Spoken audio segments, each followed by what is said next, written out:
on va plutôt s'attacher à calculer la capacité d'autofinancement. On va commencer depuis le résultat net. Alors ici, les choses vont plutôt être rapidement faites, dans le sens où on a vu que les principales difficultés de calcul d'une CAF sont absents. Il n'y a pas de vente d'équipement d'occasion, donc pas de plus ou de moins-value dont il faut tenir compte, pas de subvention d'investissement virée au compte de résultat, pas de transfert de charges. On a seulement des amortissements au niveau de l'exploitation, mais pas de reprise. Et au niveau du financier et de l'exceptionnel, ni dotation, ni reprise sur provision. Donc ça va aller très très vite. Le résultat net, eh bien, c'est moins 37 pour l'année N.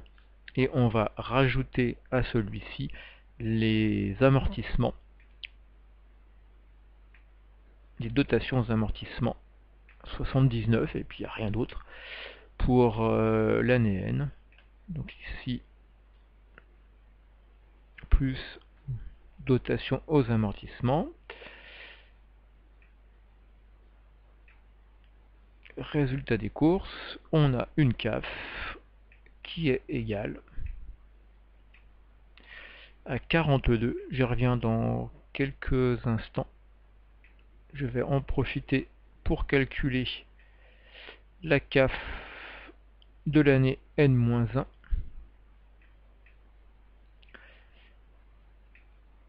qui est à 51. On la vérifiera ensuite par le calcul depuis le BE.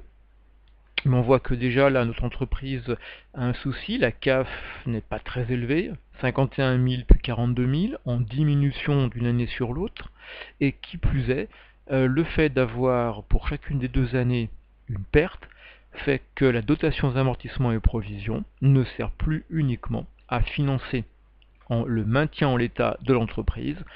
Du fait qu'il y a une perte, eh bien on a une consommation de dotations aux amortissements et provisions pour couvrir celle-ci, et donc en fait l'entreprise là n'a même plus les moyens de se maintenir en état, puisque sur ce qui était normalement les 74 prévus en N-1, elle n'en a plus que 51 utilisables pour renouveler ses équipements, et en l'année N, sur 79 de dotations aux amortissements censées faire face au vieillissement de ces immobilisations, eh bien il n'y en reste que 42 concrètement pour pouvoir se maintenir en l'état. Donc là, c'est une entreprise qui, du fait de ses mauvais résultats, eh bien, se dégrade, ne peut pas se maintenir par elle-même en l'état.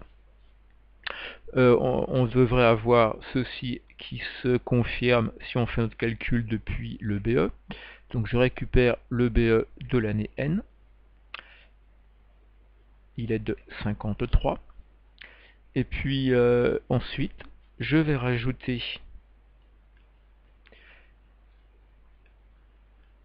les produits d'exploitation non pris encore en compte. Je vais retrancher les charges d'exploitation décaissables non prises en compte. On a vu qu'il n'y a pas de produits financiers, donc on va retrancher les charges financières décaissables. Rajouter, parce qu'on en a vu, les produits exceptionnels encaissables, et retrancher pour terminer les charges exceptionnelles décaissables. Donc les produits d'exploitation, on va remonter notre compte de résultat. Les seuls éléments que l'on ait encore, ce sont les autres produits pour 2. On va ensuite retrancher les autres charges d'exploitation dans la même logique. Les autres charges en étaient pour 1. Ensuite, nous allons retrancher les charges financières. Ces charges financières, c'est uniquement les intérêts et charges assimilés, pour 11. Nous allons rajouter les éventuels produits exceptionnels, pour 1 en N-1, et retrancher les charges exceptionnelles. Et puis une petite ligne que j'ai oubliée dans mon tableau, c'est qu'on a également l'impôt sur les bénéfices N qu'il faut retrancher. Et l'impôt sur les bénéfices, on en a pour 1. Je termine mon calcul de CAF depuis le BE.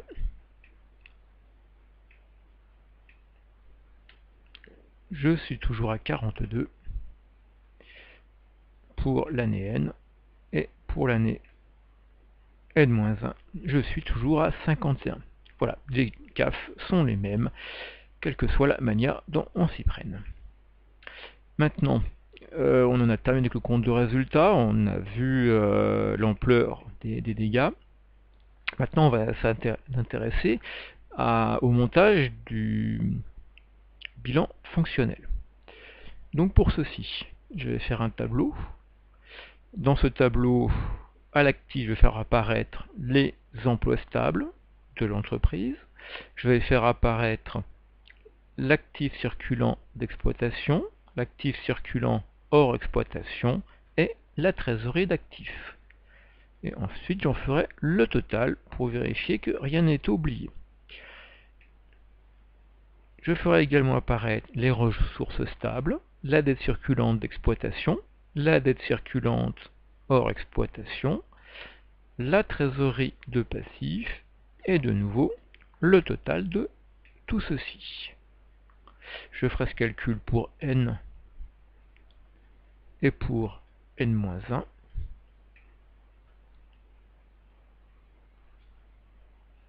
Et je nous fais un joli petit tableau pour terminer ceci. Commençons par l'année N. Les emplois stables de l'année N. Alors ce sera quelque chose qui pourra aller assez vite, puisque si on a regardé un peu le bilan, on a le montant brut de l'actif mobilisé, et puis nous n'avons pas de compte de régularisation. Donc on commence avec des emplois stables pour 1839. On va reporter l'actif circulant d'exploitation. Pour ceci, je prends les stocks en cours, produits intermédiaires, éventuellement marchandises. J'ajoute à ceci les créances clients et les autres créances. Ce qui me fait un actif circulant de 2. Et j'oubliais, excusez-moi, les charges constatées d'avance, qui étaient bien cachées en dessous, puisqu'on a des charges constatées d'avance pour 8, et il nous a indiqué qu'elles sont à considérer comme étant d'exploitation. Donc, un actif circulant d'exploitation de 306. Ensuite, l'actif circulant hors exploitation, composé uniquement de valeurs mobilières de placement, et une trésorerie nette. Ce sont nos disponibilités pour 22.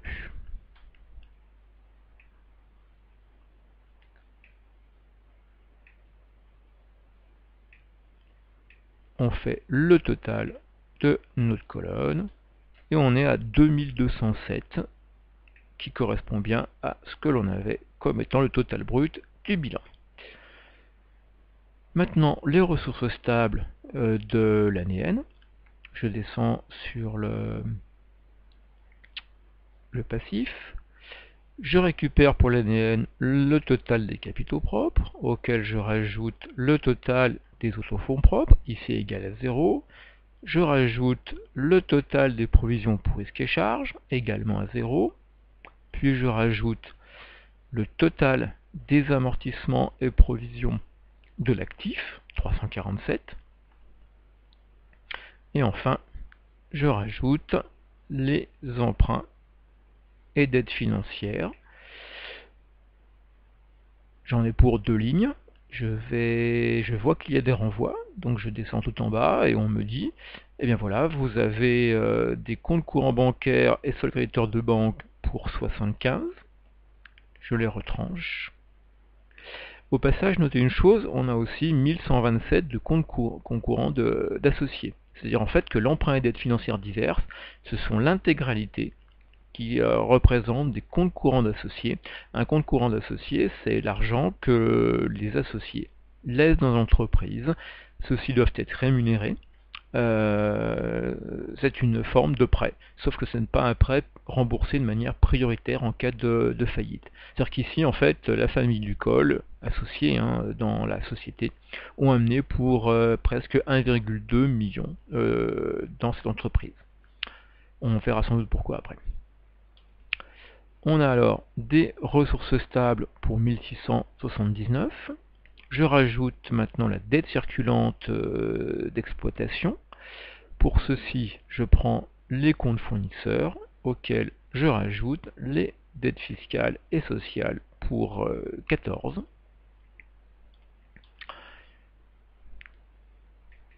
Ce qui nous fait 46 de dettes circulantes d'exploitation. On rajoute ensuite la dette circulante hors exploitation. Il y en a pour 407, c'est des dettes sur immobilisation, c'est-à-dire ce que l'on doit à nos fournisseurs d'équipement, ce qu'on n'a pas encore payé. Et puis, report de notre fameuse trésorerie de passif, nos soldes créditeurs de banque pour 75.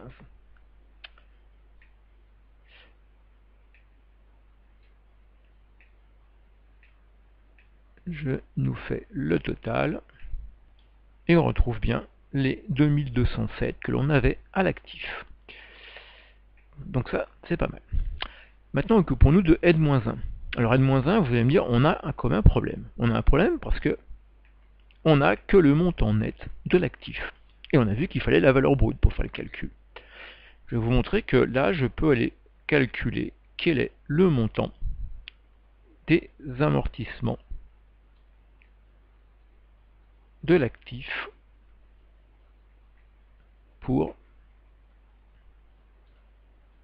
N-1. Comment je peux faire? Eh bien, vous vous rappelez, il y a des choses que l'on a vues, que je vous disais comme étant importantes.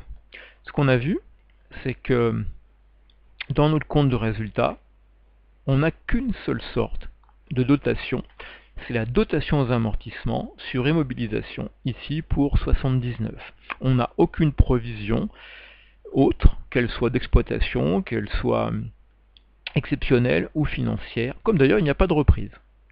Donc, ce qui veut dire que vous avez 79 en tête, le passage que l'on a entre l'exercice N-1 et l'exercice N se fait sur la base d'une dotation aux amortissements. C'est-à-dire que si je regarde le total de mon actif, j'étais à 1543 en N-1, je passe à 1492 l'année suivante, vous retrouvez bien ici le passage des amortissements, la dotation d'une année sur l'autre. Ce qui se passe, c'est que vous avez ici quelques équipements qui ont été achetés, qui sont venus augmenter le total du parc possédé par l'entreprise. Ce qu'on a vu par contre dans le compte de résultat, c'est qu'il n'y a pas eu de cession. Il n'y a ni plus-value ni moins-value dans les éléments exceptionnels. Donc là, je peux faire un calcul rapide. Je peux dire que l'amortissement le total d'amortissement pour l'année N-1, eh bien ça va être le total des amortissements N auquel je retranche la dotation aux amortissements de cette même année N que j'ai ici. Et donc, l'amortissement de l'actif mobilisé cumulé fin N-1 va être de 268. Je reprends le raisonnement.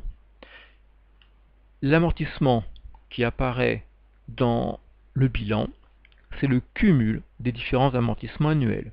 L'idée étant que l'on a l'amortissement en début d'exercice qui s'augmente de la dotation aux amortissements de l'année et on déduit éventuellement l'amortissement des équipements cédés. Ici, il n'y a pas d'équipement cédé. On a la dotation aux amortissements à partir du compte de résultat. Donc si j'ai le montant de l'amortissement total fin d'année N, en retranchant la dotation, j'ai la valeur de l'amortissement début d'année N, ce que je viens de faire ici. Connaissant ceci, eh bien je vais retrouver ma valeur brute, puisque ayant la valeur nette de nos équipements, je lui rajoute la dotation aux amortissements. Et ça me donne alors le montant de la valeur brute. Et vous voyez ici, à 1811, je constate bien que par rapport à l'année précédente, j'ai eu un équipement en plus. Pas grand chose, hein. J'ai quelque chose qui vaut 28, qui est venu se rajouter. Passage 1811 à 1839. Voilà, ça c'est la petite astuce qu'il faut peut-être se souvenir pour des cas ultérieurs. Ensuite, actif circulant d'exploitation, on retrouve nos bonnes vieilles habitudes. Donc je prendrai l'encours N-1, auquel je rajoute la production N-1 en stock, les créances clients, plus les autres créances. Ce qui nous amène à 268. Et de nouveau, j'ai oublié les charges constatées d'avance. Il n'y a pas de raison. Quand on se trompe bien. Elles sont de 7. Voilà. Donc je suis à 275 d'actifs circulants d'exploitation.